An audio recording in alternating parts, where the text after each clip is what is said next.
Psychological projection. Hi, I'm Angie. Hey, I'm Eddie. Thanks for joining us at Life Squared.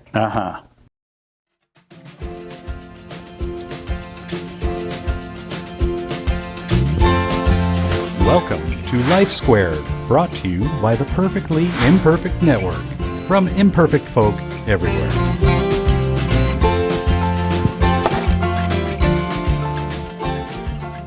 Well, you've heard of it before, psychological projection. And that's when a person in turmoil attributes their negative behaviors to you or others. Yeah. Okay? You know it's a lie when they say it about you. Yes. But how do you know what it's about? Okay? And how do you know that it's about them? Well, we're going to help you with that. Of course, there are common projections that people talk about and are a little obvious. One of them is homophobia. Right. People that are incredibly homophobic usually have those feelings themselves. Most of us know that. Yeah. Affairs. The first person to accuse everybody of having an affair is having an affair. You're right. And that's usually true. The same goes for substance abuse. A person that is abusing substances tends to want to make everybody else an addict. Yeah, everybody else. Yeah. And you will see a pattern, and we're going to talk a little bit about that. Number one, they overreact. Now, what I want you to be careful of is that you don't take one of these 7 issues and say, oh my gosh, they're projecting psychological, because sometimes there's other answers. And one, people overreact when they have PTSD, but they don't do it all the time. So you've got to be careful to take one of these issues. Yes. Okay? Number 2, paranoia. Mm-hmm. They're paranoid. You got to be careful with paranoia also, because paranoia can be very real. When someone is paranoid, look for the cause. Don't just go, oh, well, they've turned into a paranoid schizophrenic. Yeah. You don't know that. No.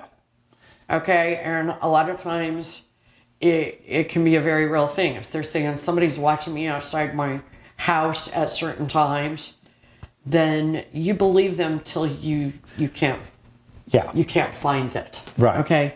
And I believe very strongly in that, because I've seen a couple of cases where people assumed someone was paranoid and they were just turning into a psychiatric mess, and they weren't. No, it was true. You know? The movie The Net, I believe in that. There were people that thought she was crazy. Yeah, Sandra Bullock's character. So, again, be careful.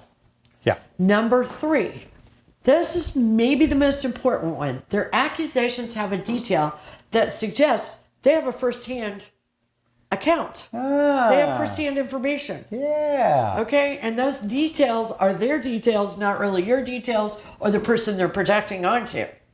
What's that? The devil's in the details? Something like Exactly. that? Yeah. Exactly. Yeah. So they have details that suggest, They know a little bit more than they should. which goes to number 4, because number 3 and number 4 go hand in hand. Yep. There's a theme or a pattern to their accusations. For example, say their issue, someone's accused them of being a bad parent. Right. Everything will have to do with parenting, and they will be blaming someone else for being a bad parent. Right. If it's an affair, everybody is about affairs. Yeah. I mean, the movies they watch, the TV, there's a pattern. Right. Okay? Everybody's having an affair. They talk about an affair that took place, 40 years ago, or, on Downton Abbey, or I don't know what. Right. I don't even know if they have affairs on Downton Abbey. Yeah, they didn't have those in Bonanza. Yeah. No, they didn't. No. So watch for the theme. There could be a theme, Right. Like I said earlier, the theme could be substances, alcohol, and, suddenly everyone does heroin, Right. or opioids, or whatever. So It can be anything. Exactly. Number 5. There's no forgiveness or interest in learning the truth. If you start to talk about the truth with them, They don't want to talk to you. They don't want to hear it. Okay. In fact, they're going to go find a third party that will feed into their narrative. Oh, yeah. Or they'll just ghost you Yep. and make up their own story. The old cold shoulder. Yeah. So that they can make up a story. Yeah. So those are really obvious ones. Number 6, they portray an intolerable attitude about the projection. Oh my gosh, affairs are so terrible. Oh my gosh, anybody that has a fear can Ought to be shot. Yeah, right. Okay, and they're doing it. Yeah. Okay? They really do want to punish themselves. They do feel guilty and feel bad. These are not necessarily bad people. No. Okay? I want to get that across. They just have They're a people problem. that need help. They have problems. Actually, yeah. And they need a therapist or a friend or a minister or somebody to help them. All the above. Or they just need a life change. They just need a life change. Right. Yeah. Sometimes it does take all of the above. Yeah, it does. Number 7, they are filled with anger and hate. And that's just obvious. That it doesn't matter what, everything annoys them. They're filled with anger and hate. And it's like it's boiling over inside of them. Right. It sometimes annoys them to watch TV, lights, sounds.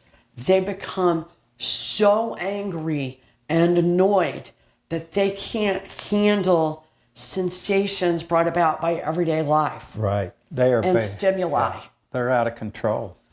And they really do need therapy and help. And what you need to do is just not take it personally Yeah. and try to encourage them or find a way to help them get help. Try to talk to them. Try to help them. We hope this helped you find answers to your issues. Yes. And thanks for joining us at Life Squared. See you soon. Bye now. We really appreciate you joining us today at Life Squared on the Perfectly Imperfect Network. To get more content, please consider subscribing. If you have any questions or feedback, we'd love to hear from you in the comments section. Thanks for watching.